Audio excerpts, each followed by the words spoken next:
Minister tackling on the number they are holding on to is still around the 300-year mark.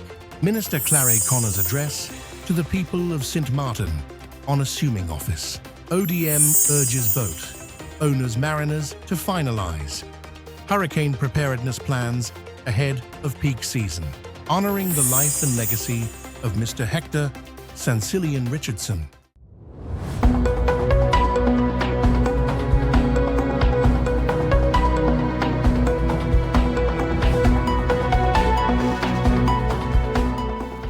From the island of St. Martin, this is SXM Daily News for August 7th, 2026. Reporter: post a question to the Minister of Justice at the COM press briefing on Wednesday. The number they are holding on to is still around the 300-year mark. So, there have obviously been a lot of discussions, and I saw your Facebook post about the early release. So it was interesting. Can you explain your normal evaluation process?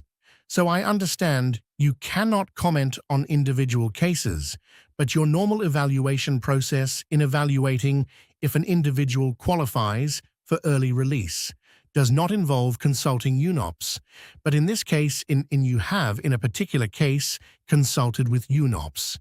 Can you explain why you would sort of deviate from that normal process? Well, so normally the process is as follows. If in a regular case of early release, so the prison is in charge with keeping track of where every inmate currently in the prison is in their sentence. That list is then, of course, verified against with the prosecutor's office, because they are in charge of the execution of prison sentences. By law, every inmate sits 2/3 of their prison sentence. Once the prison says this person now has reached 2/3, they initiate that file. Then, of course, then the probation services get in the picture, any prison reports, then at least that eligibility is confirmed. So the prison will say they have sat 2/3 of the sentence, that eligibility is confirmed. And then that process starts when it comes to getting reports, and JNIS will come in, they will meet with them. And then from there, once eligibility is confirmed, then the CCR, which is our Central Probation Board, will then look at do we need to attach any special conditions to the release? Is there any reason to not release the person even though they're eligible, etc.? And then as minister, you're advised on that process. Look, UNOPS is not advised. However, I mean, without going too much into it, because it's impossible to answer your question without going into it. In this particular case, a request was received on behalf of a particular inmate by their attorney, and a calculation was made by the prison showing that they were not eligible for early release, so the whole other process doesn't come into the picture. And of course, on behalf of that applicant, also a differing calculation to the prison's calculation was submitted. In that case, I thought, well, given the fact that now I have two competing things, let me find an independent authority to verify whether or not the prison's calculation is correct, and which is what took place in that instance. And this is also fits within the mandate that UNOPS has, because they are advising on soft components, they are advising the prison records, all of these things fall within that mandate, which is why that extra check took place, just to avoid, unnecessary litigation and things like this, which is why, out of kind of, in that sense, extra precaution to be sure of, hey, because there were two competing calculations, that be done. And normally I would imagine that the behavior, those types of reports from within prison factor in. Is that done in a formal process? So in other words, if that is done if the person is eligible for early release. In this case, the person was not yet eligible for early release, so we don't reach the stage as yet of prison reports, probation services, none of that yet comes into the picture. So, we've had conversations on and off the air about how you manage, and part of the reform process, but how you also, manage behavior within the facility. It seems to me it would make sense to let people know from even entry into the facility, this is what the process looks like, and reward good behavior and punish bad behavior. Why not make that process more transparent from the very beginning? So well, the thing is, behavior doesn't factor into whether or not you're eligible. The law says you have to sit 2/3 of your sentence, regardless of how you behave. And from there, it looks at percentage-wise who is ahead of you.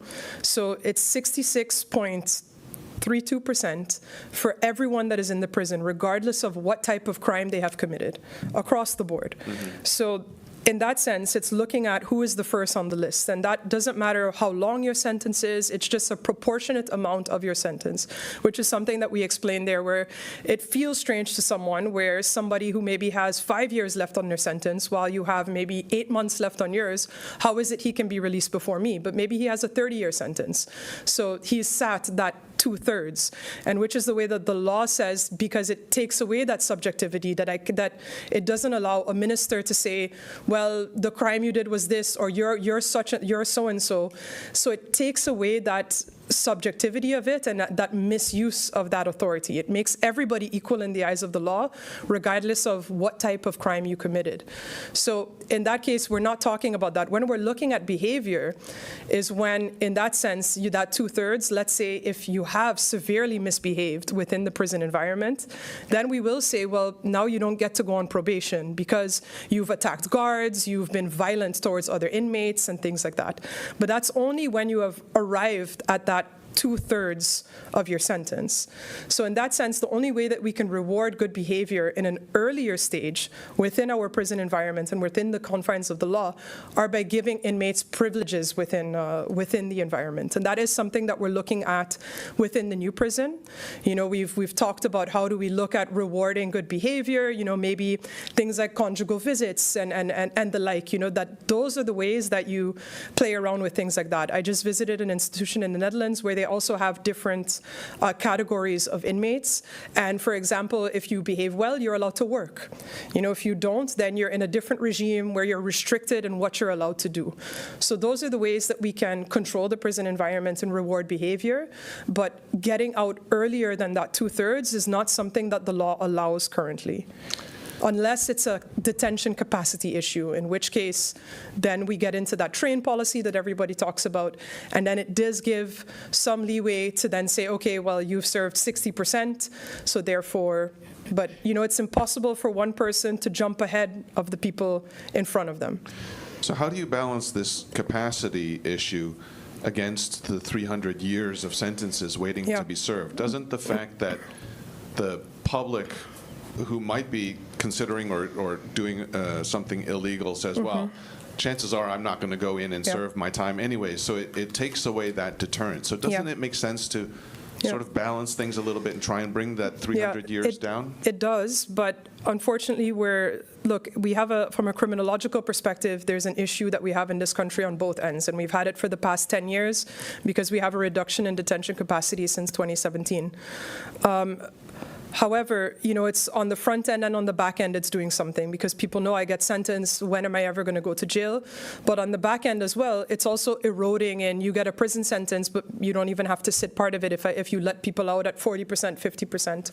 Then it also takes away the value of a prison sentence. At the end of the day, we're also balancing how much we can do. Unfortunately, what it is that a lot of our inmates currently serving within the prison environment are there for very serious crimes, meaning that they have very long sentences, which means that for them to reach 2/3 takes a really long time. So you're not able to free up a lot of capacity. You know, we've had situations where the prosecutor is like, I urgently need space, and we go to look, and we're like, even if we drop to 60%, 59%, 58%, I can make 2 spaces for her in Point Blanche, for example, at that particular time. So that's the issue that we have, because we're playing with a very small amount of spaces. And I think it's important for the public to understand as well that as Minister of Justice, I'm not responsible for the execution of sentences. I don't choose who goes to prison, when they go to prison. That is the public prosecutor's prerogative. And on the back end, while I do have in Article 137 what they call the train policy to allow that 2/3 to drop temporarily as a measure to create detention capacity, there has to be an establishment of an acute need for space, and I can't establish an acute need for capacity. The prosecutor needs to tell me, well, I have this issue on the front, I need to create space right now, today, tomorrow, and then we can have temporarily let some people out to create that space. So we're trying as much as we can to balance, but it's difficult. The Marine Detachment on St. Martin assisted yesterday in searching the Point Blanche Correctional Facility on the island.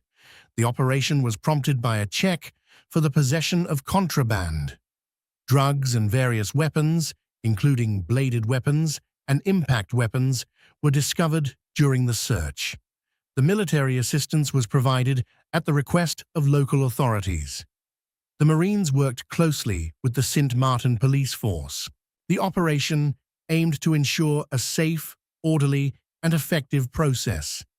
In addition, the Marine Detachment contributed to the safety of both staff and inmates.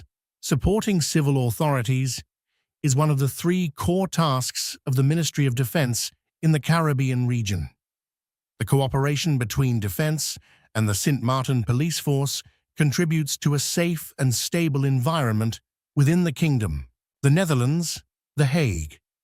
On Monday, August 4, 2026, Minister Plenipotentiary Gracita Arendelle met with Minister of Education, Culture, Youth and Sport, ECYS, Melissa Gums, during a working visit to the Cabinet in The Hague. During the meeting, Minister Arendelle provided an update on the Cabinet's ongoing initiatives to support St. Martin's students in the Netherlands. Discussions included the Cabinet's student engagement sessions, the continued growth of the diaspora database, and the Cabinet's efforts to create platforms that foster greater connection and engagement among students and the wider St. Martin community.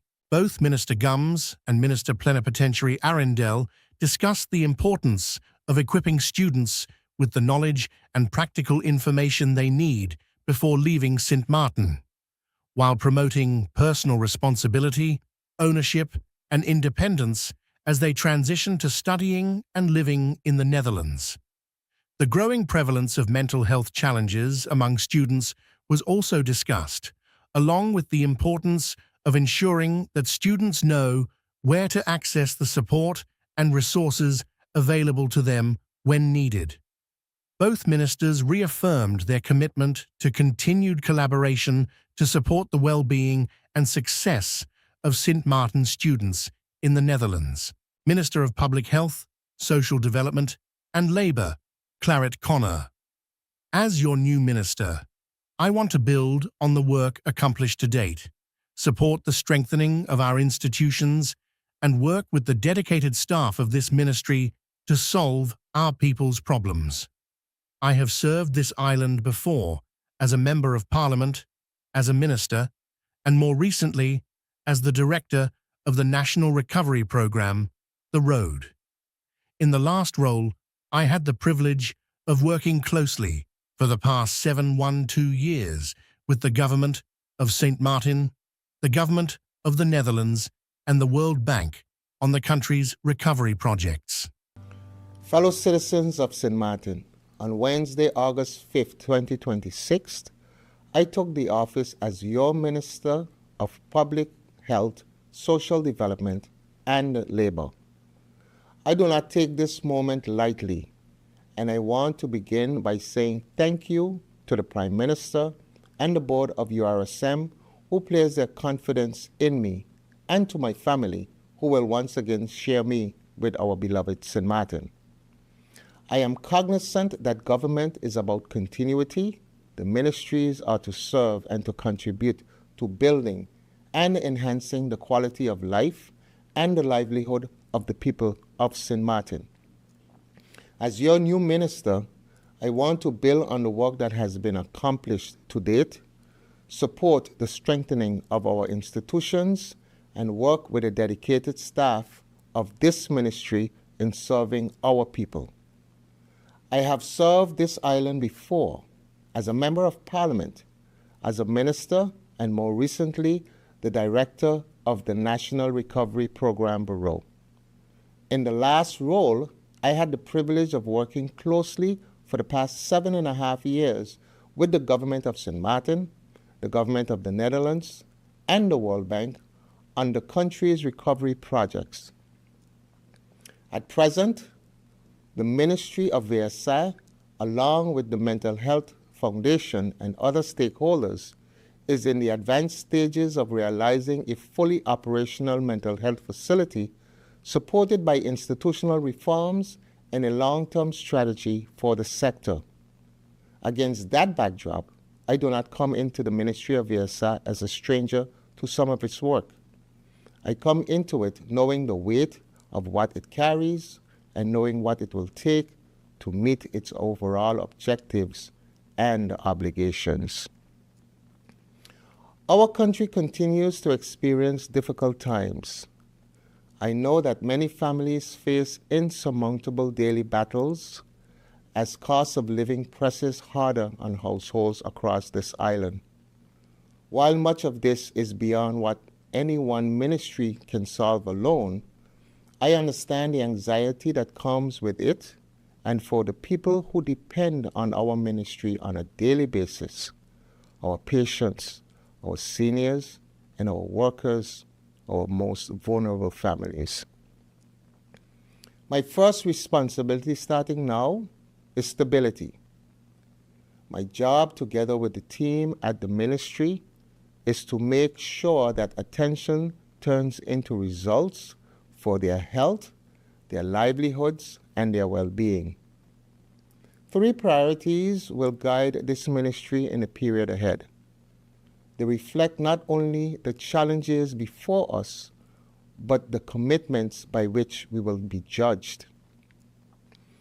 In healthcare, we will support our National Social and Health Insurance Agency, SZV, and its efforts towards a financially stable healthcare system, continuing to reduce our costly dependence on overseas referrals, and carrying forward the 10-year mental health strategy so it becomes reality, not just a document.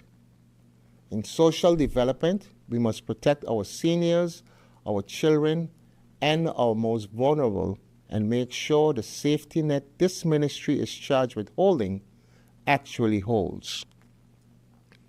In labor, we must stand for fair treatment of our workers while building a business environment where employers and the employees alike respect and abide by the laws, the labor laws of St. Martin.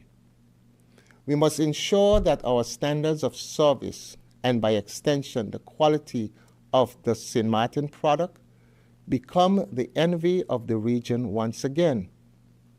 I commit to working closely with the business community, our employee organizations, unions, and institutions to enhance standing across industries. I expect every employer to comply with the rules that govern our country. Compliance with our labor laws is not optional. It is essential to protecting workers, creating a level playing field for businesses, and building a strong, fair, and productive economy where a job in St. Martin provides a solid foundation on which people can build better quality of life. I ask for your patience as I get to work, and I ask for your honesty when I fall short. I will, at times, and I would rather hear it from you directly and adjust where it is warranted than have it go unspoken. This ministry belongs to the people of this country, not to me. I am simply the one entrusted for now to lead it. I look forward as well to working closely with my fellow ministers in the Council of Ministers in service of that shared responsibility. To the dedicated staff of VSA, thank you for holding this ministry together through a difficult period. I look forward to working alongside you, learning from you, and building with you on what you have already carried this far. To the people of St. Martin, I accept this responsibility with humility and with a clear understanding that it is a responsibility to you and the generations that will follow, not a reward and not a favor. I pledge to do my best to earn the trust that has been placed in me. Thank you, and God bless our beloved St. Martin.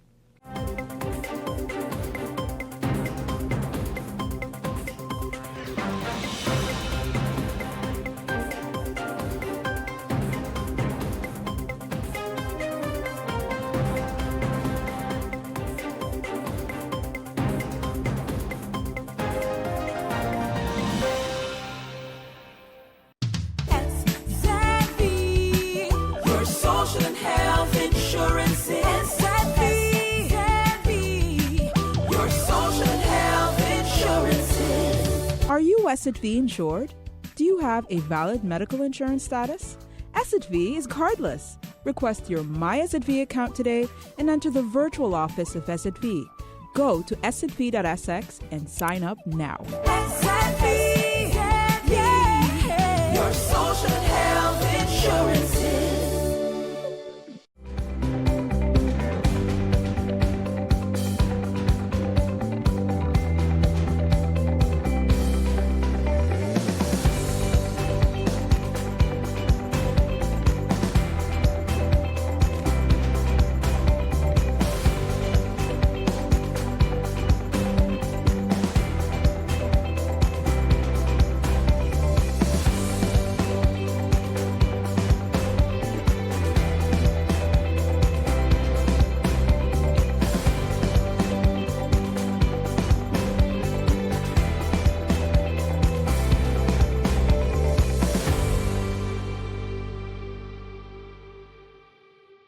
Fire Chief and National Disaster Coordinator, NDC, of the Office of Disaster Management, ODM, Clive Richardson, says the Colorado State University, CSU, Department of Atmospheric Science, latest forecast from August 5, 2026, maintains that the 2026 Atlantic hurricane season will be a well below average season due to the high likelihood of a strong El Niño event. El Niño is a climate pattern that impacts the weather across the Caribbean into the tropical Atlantic with an increase of westerly winds that results in increased vertical wind shear, which is unfavorable for Atlantic hurricane formation and intensification. However, it only takes one hurricane event to make it a bad season for the country. ODM is therefore urging all boat owners, captains, and members of the marine community to review and finalize their hurricane preparedness plans as the peak of the 2026 Atlantic hurricane season approaches. Historically, the most active period of the Atlantic hurricane season occurs between mid-August and mid-October, making this the ideal time for mariners to ensure that all preparations are in place well before any storm threatens the country.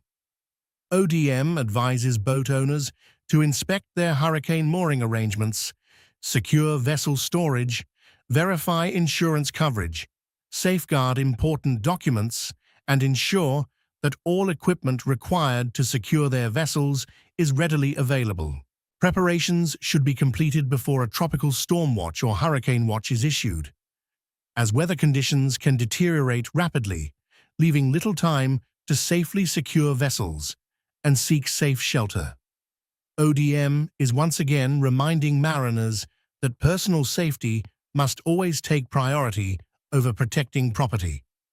Boat owners who are registered in St. Martin have to remove their vessel from the Simpson Bay Lagoon or oyster pond and secure them on land or at a dock before the passage of a tropical storm or hurricane. Mariners who are visiting the country and are not registered in St. Martin are advised to make advance arrangements to seek safer waters elsewhere or secure their vessel on land at a boatyard. ODM is also calling on marina operators, yacht clubs, boatyards, marine service providers, charter companies, vessel management companies, and other stakeholders within the marine sector to actively remind their clients of the importance of early hurricane preparedness. The marine industry plays a vital role in ensuring that boat owners receive timely information about safe mooring procedures, vessel removal options where available, and the importance of seeking safe shelter well before the arrival of severe weather. ODM emphasizes that hurricane preparedness is a shared responsibility. By taking action early and following established hurricane plans, the marine community can significantly reduce risks to life, minimize property damage, and support a faster recovery following a storm. The community is urged to learn more about hurricane hazards and the resources you need on how to prepare your family, home, or business for a storm, hurricane strike by visiting the government website www.sintmartengov.org Hurricane, where you will be able to download your hurricane season readiness guide and hurricane tracking chart. The information here is also valuable for new residents. Listen to the government radio station SXM GoV 107.9 FM for official information and news before, during, and after a hurricane. You can also follow weather-related news and information, as well as national addresses by the Prime Minister, Chairperson of the Emergency Operations Center, EOC, by going to the SXM GoV Facebook page. For official weather-related information, check out the website of the Meteorological Department of St. Martin, MDS, www.meteosxm.com, or visit their social media page, facebook.com SXM Weather. Prepare early, protect lives, secure your vessel.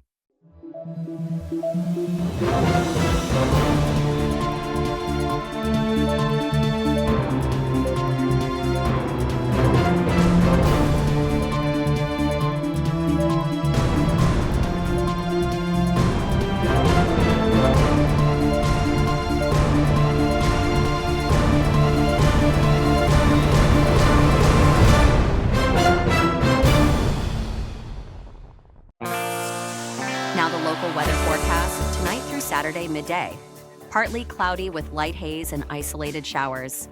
Surface winds. Today through Saturday midday, easterly to east-northeasterly with a light to moderate breeze at 7 to 15 mm. Sea conditions, sheltered areas.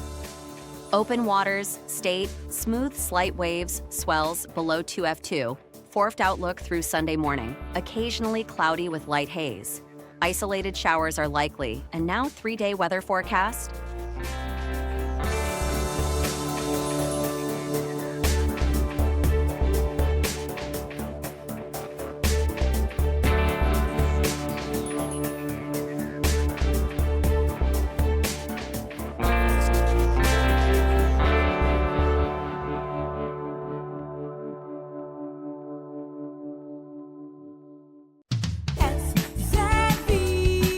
Your social and health insurance is your social and health insurances. Are you SXV insured? Do you have a valid medical insurance status? SXV is cardless. Request your My SXV account today and enter the virtual office of SXV. Go to sxv.sx and sign up now. Your social and health insurances.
honoring the life and legacy of Mr. Hector St. Cillian. Richardson family, friends, former teammates, and members of the St. Martin football community gathered last evening to pay their final respects to Mr. Hector St. Cillian Richardson. November 22, 1950, July 18, 2026. A pioneer of football in Saint Martin and co-founder of AS Junior Stars, Mr. Richardson dedicated his life to the development of the sport and to serving his community with humility, passion, and integrity.